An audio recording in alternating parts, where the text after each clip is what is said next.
največ delam na tem, da iz zaposlenih dobim stvari, ki jih mogoče oziroma v velikih primerih direktorju ne povejo ali si ne upajo ali ne pride trenutek, da bi jim povedal. Na tem največ delam, se pravi, da res vsak zaposleni da tako rečeno vse karte na mizo, kaj njemu v delovnem razmerju štima, kaj mu ne štima in zaradi česa bo najverjetneje odšel, če ima namen odideti. To je, se mi zdi, moj največji namen. In pa, ko zveš te informacije, glih je bilo vprašanje, lahko poveš kak konkreten primer, kako dvigneš to moralo v podjetju. In pa, ko zveš te informacije, pogeš ti do direktorja z njimi ali kva z njimi narediš?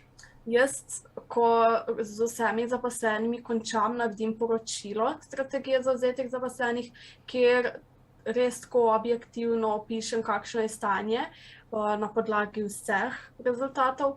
Tudi poudarim, če so kakšne take res, recimo temu, mini alarmi, se pravi, da ne vem, mi kdo direkt pove, jaz pa čez 2 leti zihar ne bom tle, ker to pa to. In zanimivo je, da včasih so take malenkosti, ki podjetje stanejo nič ali pa res minimalno. Take malenkosti so včasih deal breakerji in zaradi takih malenkosti včasih dobesedno ljudje dajejo odpovedi. Se pravi, jaz direktorju, vodstvu, komorkoli, napišem to poročilo, napišem spodaj tudi kaj so moji predlogi za izboljšave. Zdaj na njemu je, ali to sam naredi, ali še naprej z mano sodeluje, pa skupaj to naredimo, ali nekdo drug to za njega naredi, ali pa sploh nič od tega ne upošteva. To je pa potem čist... In kaj so te, ki si rekla, da so deal breakerji, te, ki nič ne stanejo oziroma so zelo, zelo poceni? Včasih je to samo neko druženje, neformalno druženje s sodelavci. Včasih, recimo en primer podjetja je bil, kjer sicer to se je dogajalo še preden sem jaz z njimi delala, kjer je zaposlenim ful manjkala ena kuhanca oziroma en kohrček, da si oni skuhajo kavo ali pa da si pogrejejo malco. To je ful majhen strošek za podjetje, ampak oni so vsak dan mogli iti ven jesti pa na kavo in to jih je ful motil. Take stvari.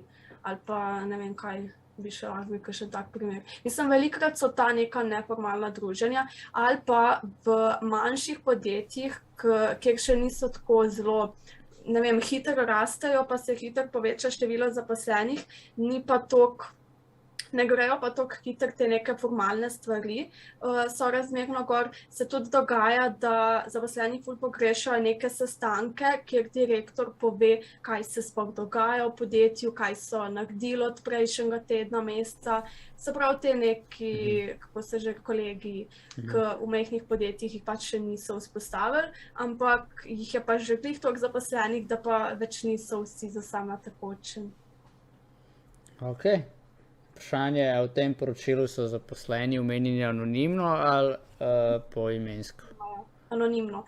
Včasih že tudi direktorji sami povejo, da pač nočijo zdaj nekih težav, ampak jaz pa tudi povem vsakmu zaposlenemu, da to je čisto anonimno, je pa potem naprej na direktorju, ali hoče zdaj iti raziskovati, kdo je to pa to rekel, ampak ponavadi niti ne, ker to ustvarja spet neke druge konflikte, pa spet nezaupanje, kar je pa ravno obratno od tega, zakaj sem jaz tam, ker ponavadi želim povečati zaupanje med tem in da se pač neke stvari naredijo, ne glede na to, ali je to ta pa ta rekel, ali je to 50 ljudi rekel, pač to ni pomembno. Ja, in vse tudi verjetno ljudje, ki naročijo tu, so že nekako se zavedajo, kaj je namen tega, a ne? Ja. Ok, pa kako ponavadi reagirajo? Sicer si rekla pač, da si v nekaj podjetjih in si na začetku, kar pač ne moraš zdaj dati tle iz baze 100 ali pa 300 podjetij izkušenj, ne?